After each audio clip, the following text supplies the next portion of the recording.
তো দেখো বন্ধুরা, আমাদের পাস্তা রেডি হয়ে গেছে। বাচ্চাদের জন্য একটা পারফেক্ট টিফিন, আর বড়রাও খেতে পারেন, কোনো অসুবিধা নেই। তো যেভাবে দেখাচ্ছি সেভাবে বানিয়ে খেয়ে দেখুন। আর চ্যানেলটি যারা নতুন দেখছেন প্লিজ ফলো অ্যান্ড সাবস্ক্রাইব করে দেবেন, আর ফ্রেন্ডদের কাছে একটু শেয়ার করবেন ভিডিওগুলো। Thank you. নমস্কার বন্ধুরা, রান্নার পাঠশালায় আপনাদেরকে স্বাগত জানাই। আজকে আমি আপনাদেরকে দেখাবো পাস্তা।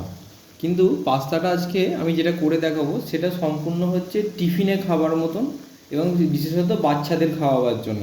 এটা রেস্টুরেন্ট স্টাইলে না, আমি প্রথমেই বলে রাখি। তো রেস্টুরেন্ট স্টাইলে বানাতে গেলে সেখানে মিওনিস, দুধ, ময়দা সব কিছু লাগে, একটা হোয়াইট ব্যাটার তৈরি করতে হয়। আমি এখানে সেটা করব না। আমি এখানে একটু অল্প ভেজিটেবল দিয়ে বাচ্চাদের জন্য করে দেখাবো, এবং বাড়িতে আপনারা বড়রাও খেতে পারেন, এটা স্বাস্থ্যকর। তো আমি এখানে প্রথমে জল ফুটতে দিয়ে দিয়েছি সসপ্যানের মধ্যে। তো এবার এই ফুটন্ত জলের মধ্যে আমি পাস্তা দিয়ে দেবো।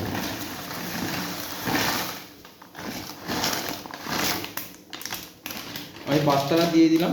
পাস্তা কিন্তু গরম জলের মধ্যে বেশিক্ষণ সময় লাগে না, জাস্ট 2 মিনিট এরকম সময় লাগে, তার মধ্যে কিন্তু পাস্তাটা হয়ে যায়। আর বেশিক্ষণ গরম জলে ফোটাতে গেলে কিন্তু পাস্তাগুলো একবারে নরম হয়ে যাবে, সেটা কিন্তু ভালো হবে না। তো দেখো বন্ধুরা, আমাদের পাস্তাটা নরম হয়ে গেছে। এই 2 মিনিট মতনই রেখেছিলাম ফুটন্ত জলে। তো এই পাস্তাটাকে আমি তুলে একটা বাটির মধ্যে নামিয়ে নিচ্ছি। তবে তোমরা কেউ এই পাস্তাটাকে ঠান্ডা জল মেশাতে যাবে না, তাহলে কিন্তু পাস্তাটা একদম বাজে হয়ে যাবে।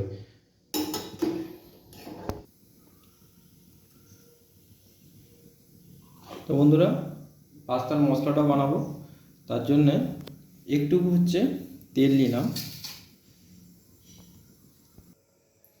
তো দেখো বন্ধুরা, এই তেলের মধ্যে আমি প্রথমেই দিয়ে দিচ্ছি একটু রসুন, জাস্ট সামান্য একটু রসুন। এবার আমি এর মধ্যে কুচনো পেঁয়াজ নিয়েছি, কুচনো পেঁয়াজ আমি দিয়ে দিচ্ছি। তো এটার মধ্যে দিয়ে দেব অল্প একটু টমেটো, আর দেব একটু কুচিয়ে রাখা ক্যাপসিকাম। তোমরা চাইলে এটার মধ্যে গাজর, বিনস দিতে পারো। আর যদি মনে করো ক্যাপসিকামটাও দেবে না, সেক্ষেত্রে ক্যাপসিকামটা বাদ দিতে পারো, শুধু পেঁয়াজ আর টমেটোটা দিলেই হবে। আর তোমরা যদি বড়রা কেউ খাও, একটু ঝাল মনে করে যদি দেবে, তো সেক্ষেত্রে কাঁচা লঙ্কা দিতে পারো। তো এইটাকে আমি একটু ভালো করে ভেজে নেব। বন্ধুরা, এটার মধ্যে আমি দিচ্ছি বাজারে রেডিমেড একটা পাস্তা মশলা কিনতে পাওয়া যায়। আমি তোমাদের কোম্পানির নাম দেখাতে চাই না, তোমরা তোমাদের যে কোনো পছন্দের কোম্পানির কিনে নিয়ে আসবে। যেরকম বাজারে মিট মশলা, বিভিন্ন রকম সাই মশলা পাওয়া যায়, সেরকমই। তো আমি এই মশলাটা অল্প পরিমাণ একটু দেব, যেভাবে আমরা নুডলসের মশলাটা দিই। আর তোমরা চাইলে যদি মশলা মনে করবে না দেবে, তো নাও দিতে পারো। তো ওটা মশলাটা আমি দিলাম। দেওয়ার পর দেবো একটু টমেটো সস। আর আমার এটা জ্বলে যাতে না যায় মশলাটা, সেই জন্য দেবো সামান্য একটু জল দিয়ে মিশ্রণটাকে ভালো করে মিশিয়ে নেব। তো দেখো বন্ধুরা, আমাদের এটা রেডি হয়ে গেছে। তো এটা এবারে এর মধ্যে আমি দিয়ে দিচ্ছি। দিয়ে ভালো করে আমি এই মশলাটার সাথে পাস্তাটাকে মিশিয়ে নেব। তোমরা যদি একটু কেউ গেবি গেবি মতন রাখতে চাও, হালকা একটু জলটা বাড়াতে পারো। আমি এটা একটু ড্রাই টাইপের বানাবো, সেই জন্য এর মধ্যে বেশি জল অ্যাড করলাম না।